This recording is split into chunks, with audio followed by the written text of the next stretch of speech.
नमस्कार बच्चों। आज हम जो टॉपिक पढ़ने वाले हैं उसका नाम है basic terminology used in measurement, यानी कि वो मुख्य शब्दावलियाँ कौन सी हैं जो मापन के दौरान प्रयोग की जाती हैं। इसमें पहला पॉइंट जो हमें पढ़ना है वो है स्केल या पैमाना। तो पैमाना क्या होता है कि किसी सूचक उपयंत्रों में वह अंकित युक्ति है जिस पर सूचक या पॉइंटर मापित राशि के परिमाण अर्थात मात्रा को सूचित करता है। यानी कि पैमाना वह अंकित युक्ति होती है किसी भी सूचक उपयंत्र में जिस पर पॉइंटर या सूचक मापित मान के परिमाण अर्थात मात्रा को सूचित करता है। ठीक है, तो कोई भी हमारा इंडिकेटिंग इंस्ट्रूमेंट होगा उसमें एक स्केल होगा, पैमाना होगा। इसी पर कोई भी पॉइंटर यानी उस इंस्ट्रूमेंट का पॉइंटर जो हमारी मेजर्ड वैल्यू है उसको शो करेगा। ठीक है, इस तरह से आपका स्केल होगा। ठीक है, नेक्स्ट है पैमाना परास या स्केल रेंज। तो इसको कैसे डिफाइन करते हैं? किसी माप यंत्र का परास उसके पैमाने पर अंकित अधिकतम पाठ्यांक होता है, अर्थात पैमाने पर दर्शाया गया अधिकतम पाठ्यांक उस पैमाने का परास होता है। यानी कि अगर कोई इंस्ट्रूमेंट है वो 0 से 100 एम्पियर तक करंट मेजर कर सकता है, तो 100 एम्पियर जो होगा वो क्या होगा? इसका स्केल रेंज होगा।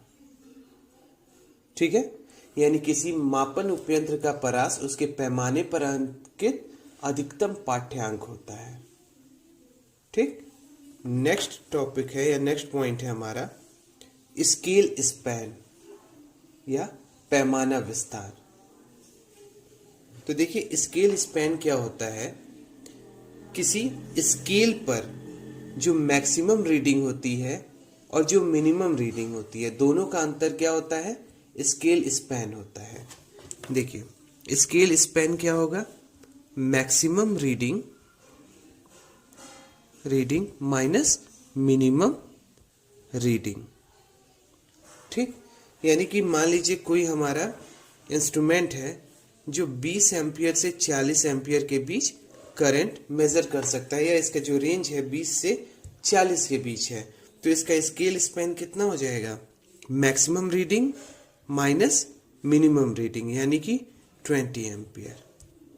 ठीक है, तो स्केल स्पैन क्या है? अंशांकित पैमाने पर अधिकतम पाठ्यांक तथा न्यूनतम पाठ्यांक के बीच का अंतर है। नेक्स्ट आदर्श मान। आदर्श मान क्या होता है? किसी राशि का वह मान जो परम सत्य होता है आदर्श मान कहलाता है। इसका मतलब ये है कि किसी भी क्वांटिटी की बात की जाए या किसी भी क्वांटिटी जिसको हमको मेजर करनी है उसकी जो सच में जो वैल्यू है या जो उसकी आदर्श वैल्यू है या परम सत्य वैल्यू है उसको हम क्या कहेंगे? आदर्श मान कहेंगे। वास्तव में अगर देखा जाए तो किसी भी राशि का आदर्श मान निकालना संभव नहीं है, तो हम उसकी जगह क्या निकालते हैं? हम उसका वास्तविक मान या रियल वैल्यू निकालते हैं। ठीक, तो रियल वैल्यू क्या होती है? किसी राशि का वह मानक मान जो उस राशि के आदर्श मान के अति निकट होता है उसको क्या कहते हैं? रियल वैल्यू कहते हैं। यानी कि आइडियल वैल्यू जो है किसी भी क्वांटिटी की उसके निकटतम जो मान हम मेजर कर सकते हैं उसको हम क्या कहते हैं?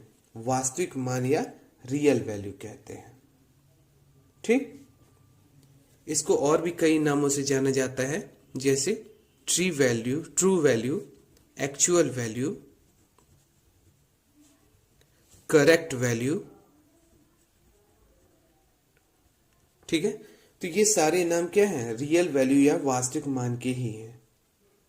ठीक, नेक्स्ट है मापित मान या मेजर्ड वैल्यू। अब देखिए कोई भी मापन उपयंत्र है जब उससे किसी क्वांटिटी को मेजर किया जाएगा तो कुछ रीडिंग देगा। तो मापन उपयंत्र किसी क्वांटिटी को मापते समय जो रीडिंग देता है उसको हम क्या कहेंगे? मापित मान कहेंगे। यानी किसी राशि का वह मान जो किसी माप यंत्र द्वारा प्राप्त होता है मापित मान कहलाता है। नेक्स्ट है विभेदन या रिजोल्यूशन। ये मापन उपयंत्र का एक गुण होता है जो दो सूक्ष्म मानों में विभेद ज्ञात करता है। यानी कि अगर दो सूक्ष्म मान है या दो स्मॉल आपके वैल्यूज है उसके बीच का डिफरेंस ये बताता है। यानी कि अगर एग्जाम्पल के थ्रू हम समझें, अगर मान लीजिए 1.11 एम्पियर करंट मेजर कर ले रहा है, उसके बाद अगला जो करंट मेजर कर रहा है 1.12 एम्पियर करंट मेजर कर रहा है, तो इसका विभेदन कितना हुआ या रिजोल्यूशन कितना हुआ? 0.01 एम्पियर हुआ। तो ये क्या हुआ? इसका रिजोल्यूशन या विभेदन हुआ। तो ये किसी भी मापन उपयंत्र का वह गुण है जो दो सूक्ष्म मानों में विभेद ज्ञात करता है। ठीक है। अगर देखा जाए तो इलेक्ट्रिकल इंस्ट्रूमेंट्स जो होते हैं, इलेक्ट्रिकल मेजरिंग इंस्ट्रूमेंट्स होते हैं, उनकी तुलना में इलेक्ट्रॉनिक मेजरिंग इंस्ट्रूमेंट का विभेदन या रिजोल्यूशन ज़्यादा होता है। इसलिए ज़्यादा होता है क्योंकि वो छोटे से छोटा अंतर भी आसानी से कैलकुलेट कर सकते हैं या मेजर कर सकते हैं। ठीक है। नेक्स्ट है हमारा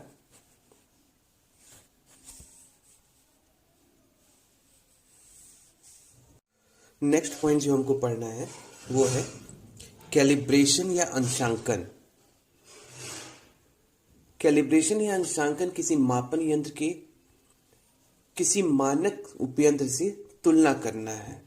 मतलब कि जिस भी मेजरिंग इंस्ट्रूमेंट का हमें कैलिब्रेशन करना है उसके लिए क्या करना पड़ेगा? उसको किसी स्टैंडर्ड इंस्ट्रूमेंट से उसको कंपेयर करना होगा। ठीक है। तो किसी भी मापन उपयंत्र में कैलिब्रेशन जो होता है या अंशांकन या जो उसकी तुलना होती है दो बार होती है। पहले जब उसका स्केल बनाते हैं, जब किसी मेजरिंग इंस्ट्रूमेंट का स्केल बनाते हैं तो उस समय हम क्या करते हैं? उसका कैलिब्रेशन या अंशांकन करते हैं। और दूसरी बार उसका कैलिब्रेशन कब करेंगे? जब हमें उसमें त्रुटि ज्ञात करनी हो या जो उसमें एरर आ रहा है अगर उसको कैलकुलेट करना हो तो हम क्या करेंगे? कैलिब्रेशन करेंगे। तो किसी भी मापन उपयंत्र में दो बार अंशांकन होता है। तो जब स्केल का अंशांकन होता है या स्केल का कैलिब्रेशन होता है तो उसको हम क्या कहते हैं? प्राइमरी कैलिब्रेशन कहते हैं। और जब हम त्रुटि के लिए उसी का कैलिब्रेशन करते हैं तो उसको हम सेकेंडरी कैलिब्रेशन कहते हैं। यानी किसी माप यंत्र के अंशांकन का तात्पर्य उस माप यंत्र की किसी मानक उपयंत्र से तुलना करना है। ठीक है। नेक्स्ट है त्रुटि या एरर। तो किसी भी मापन में कुछ न कुछ एरर जरूर होता है। तो इसकी वैल्यू या एरर होता कितना है? जो आपकी मेजर्ड वैल्यू है अगर उसमें से किसी क्वांटिटी की एक्चुअल वैल्यू को माइनस कर दे तो जो हमारी वैल्यू आएगी वो क्या होगा? एरर। यानी एरर क्या है? Measured value minus actual value, मापित मान माइनस वास्तविक मान। अगर मेजर्ड वैल्यू जो है वो बड़ी है एक्चुअल वैल्यू से तो हमारा एरर क्या होगा? पॉजिटिव होगा। अगर मेजर्ड वैल्यू छोटी है एक्चुअल वैल्यू से तो हमारा एरर क्या होगा? निगेटिव होगा। ठीक है। तो इस तरह का एरर क्या होगा? पॉजिटिव एरर कहलाएगा। अगर दूसरे तरह का एरर निगेटिव एरर कहलाएगा। ठीक। नेक्स्ट है एक्यूरेसी या यथार्थता। किसी भी इंस्ट्रूमेंट की एक्यूरेसी वास्तविक मान से मापित मान की क्लोजनेस होती है। यानी कि जो हमारा एक्चुअल वैल्यू है किसी क्वांटिटी का उसके कितना नजदीक कोई इंस्ट्रूमेंट मेजर कर ले रहा है वो उसकी एक्यूरेसी कहलाती है। ठीक है। यानी कि वास्तविक मान से मेजर्ड वैल्यू का जो मान है जितना समीप होगा, जितना क्लोज होगा, उसकी एक्यूरेसी उतनी ज्यादा होगी। नेक्स्ट है प्रिसीजन या परिशुद्धता।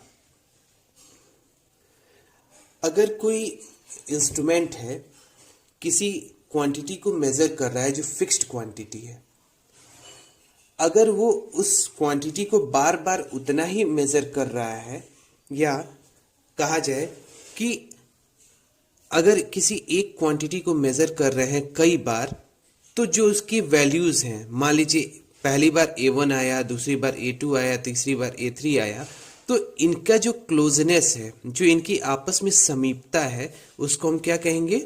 प्रिसीजन या परिशुद्धता कहेंगे। इसको डिफाइन कैसे करेंगे? मापयंत्र द्वारा किसी एक ही राशि के मापित मानों की पारस्परिक समीपता क्या होती है? प्रिसीजन या परिशुद्धता होती है। ठीक है। नेक्स्ट है पुनरावृत्ति योग्यता। अगर देखा जाए तो किसी भी इंस्ट्रूमेंट को होना ऐसा चाहिए कि वो अगर किसी फिक्स्ड क्वांटिटी को मेजर कर रहा है, किसी निश्चित क्वांटिटी को मेजर कर रहा है, तो उससे जितनी बार मेजर किया जाए वो वही वैल्यू बताए। अगर करंट मेजर कर रहा है और वो 2.1 एम्पियर बता रहा है, तो हर बार मेजर करने पे 2.1 एम्पियर ही बताना चाहिए, अगर करंट में चेंज नहीं हो रहा है।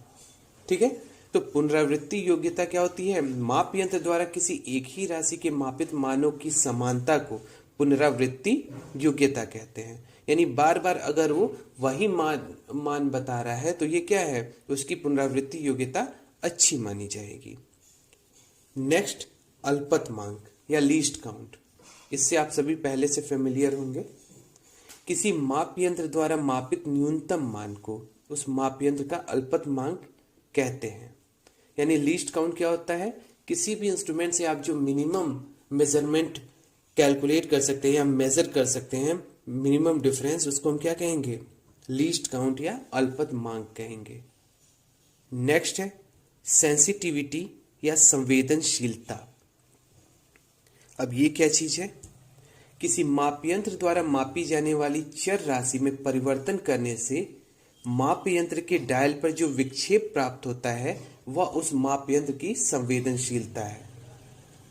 यानी कि अगर मान लीजिए कोई क्वांटिटी आप मेजर कर रहे हैं किसी इंस्ट्रूमेंट से, तो अगर उस क्वांटिटी में थोड़ा सा डिफ्लेक्शन हो रहा है, यानी कि थोड़ा सा चेंज हो रहा है, तो आपका जो स्केल पर पॉइंटर मूव कर रहा है, वो पॉइंटर में कितना डिफ्लेक्शन मिल रहा है, वो उसकी क्या है? सेंसिटिविटी या सुग्राह्यता या संवेदनशीलता है। इसको सुग्राह्यता भी कहते हैं। ठीक है। तो हमने क्या बताया? किसी मापयंत्र द्वारा मापी जाने वाली चर राशि में परिवर्तन करने से मापयंत्र के डायल पर जो विक्षेप प्राप्त होता है या जो डिफ्लेक्शन प्राप्त होता है, वह उस मापयंत्र का संवेदनशीलता कहलाता है। नेक्स्ट, स्टेबिलिटी या स्थायित्व। संवेदनशीलता का व्युत्क्रम जो होगा वो हमारा क्या होगा? स्टेबिलिटी होगा। ठीक है। तो स्टेबिलिटी क्या है? ये होगा 1/सेंसिटिविटी। यानी कि किसी मापयंत्र की सेंसिटिविटी जितनी ज्यादा होगी उसका स्टेबिलिटी उतना कम होगा। इसका मतलब है कि थोड़ा सा भी परिवर्तन होने पर जो हमारा उपयंत्र है वो क्या कर रहा है? उसको सेंस कर ले रहा है। चर कोई भी हमारे क्वांटिटी है, फिजिकल क्वांटिटी, उसमें थोड़ा भी परिवर्तन हो रहा है तो ये क्या कर रहा है? सेंस कर रहा है। तो इसकी सेंसिटिविटी ज़्यादा है, और इसकी वैल्यू में थोड़ा सा भी परिवर्तन होने पर इसकी स्टेबिलिटी कम हो जाएगी। यानी सेंसिटिविटी हाई होने पर स्टेबिलिटी कम होगी, और स्टेबिलिटी हाई होने पर उसकी सेंसिटिविटी कम होगी। तो आज के बस इतने ही टॉपिक्स हमको पढ़ने थे। इन सबको नोट कर लीजिएगा, और अगर कोई प्रॉब्लम आती है, कोई क्वेरी होती है, तो आप इसको कमेंट सेक्शन में पूछ सकते हैं।